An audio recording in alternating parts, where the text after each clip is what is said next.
अब मैं आ जाती हूं प्रधानमंत्री नरेंद्र मोदी पर। दीदी ओ दीदी कहकर हमने देखा था पिछले चुनाव में ममता बनर्जी को कैसे निशाने पर लिया था प्रधानमंत्री नरेंद्र मोदी ने। पंडित राजकुमार शास्त्री जी अब प्रधानमंत्री जब से बने हैं नरेंद्र मोदी, मतलब अगर कुछ चुनावों को छोड़ दें तो लगातार उनके हिस्से में जीत ही आ रही है और भारतीय जनता पार्टी नरेंद्र मोदी के नेतृत्व में अपने स्वर्णिम काल में है। लेकिन 2026 प्रधानमंत्री के लिए कैसा रहेगा, उनकी कुंडली क्या बताती है? देखिए चित्रा जी, जब हम आदरणीय प्रधानमंत्री नरेंद्र मोदी जी की कुंडली का विश्लेषण करते हैं तो उसके साथ ही हमें भारत की कुंडली का विश्लेषण करना पड़ता है। आदरणीय प्रधानमंत्री श्री नरेंद्र मोदी जी का जन्म वृश्चिक लग्न में हुआ है और वृश्चिक लग्न का स्वामी जो मंगल है वह चंद्रमा के साथ में लग्न भाव पर ही युति कर रहा है।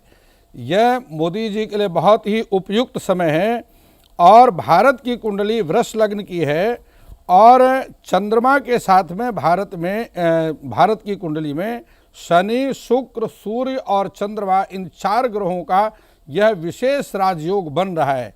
ऐसी स्थिति में मोदी जी के लिए पक्ष में यह वर्ष बहुत अधिक रहेगा, चाहे वह निकाय के चुनाव हो, चाहे निगम के चुनाव हो, चाहे मुख्य चुनाव की भूमिका हो, मोदी जी को विजय प्राप्त होगी।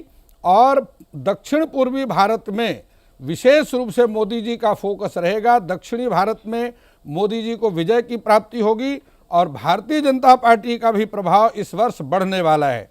मोदी जी को और अधिक सफलता के लिए करना क्या है, मंदिर प्रकोष्ठ के पुजारी, पंडित, संत, महात्माओं का आशीर्वाद लेते रहें और उनको अपने साथ में रखते रहें। राहु और मंगल का 9 पंचम योग मोदी जी की कुंडली में बन रहा है।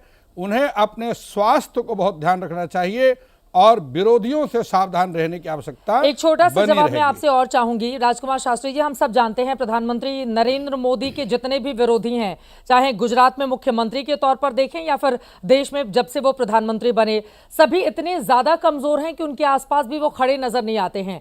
नरेंद्र मोदी की कुंडली में ऐसा क्या है जो उनको अजात शत्रु राजनीति का बनाता है, जिसको कोई हरा ही नहीं सकता? इस तरह की स्थिति है मौजूदा वक्त में इस भारतवर्ष में, और आप ये कह रहे हैं कि 2026 में भी उनके लिए दक्षिण से भी और पूर्वी भारत से भी गुड न्यूज आने वाली है। जी देखिए, आपने मोदी जी के कुंडली की बात की है। मोदी जी की कुंडली में एक बहुत ही श्रेष्ठ योग, क्योंकि राजनीति में राज्य का विचार सूर्य ग्रहाणामपति सूर्य से किया जाता है और सूर्य के साथ में ही बुध आदित्य नाम का योग सूर्य के साथ में बन रहा है।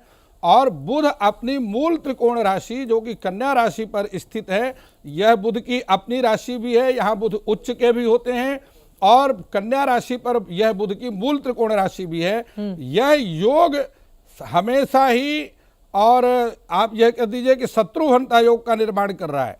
दूसरी बात, पंचम भाव में बैठा हुआ राहु जो कि 6ठे भाव का व्यय भाव है, तो यद भावगतौ वापि यद भावेश संयुतौ तत्फलानि प्रबलौ प्रदशेताम तमोग्रह। जो मोदी जी का विरोध करेगा, मोदी जी का राहु कुंडली में बैठा हुआ है, वह उसका व्यय कर देगा, अर्थात उसको नष्ट कर देगा और मोदी जी को सफलता, शत्रु पर विजय की प्राप्ति निरंतर होती रहेगी। प्रधानमंत्री नरेंद्र मोदी की कुंडली को इसीलिए बड़ा गौर से सभी देखना चाहते हैं कि भाई उसमें ऐसा क्या है कि जितने भी विरोधी हैं वो परास्त हो जाते हैं, और बहुत कम ऐसा देखने को मिलता है कि नरेंद्र मोदी के सामने कोई बाहुबली बनकर उभरे।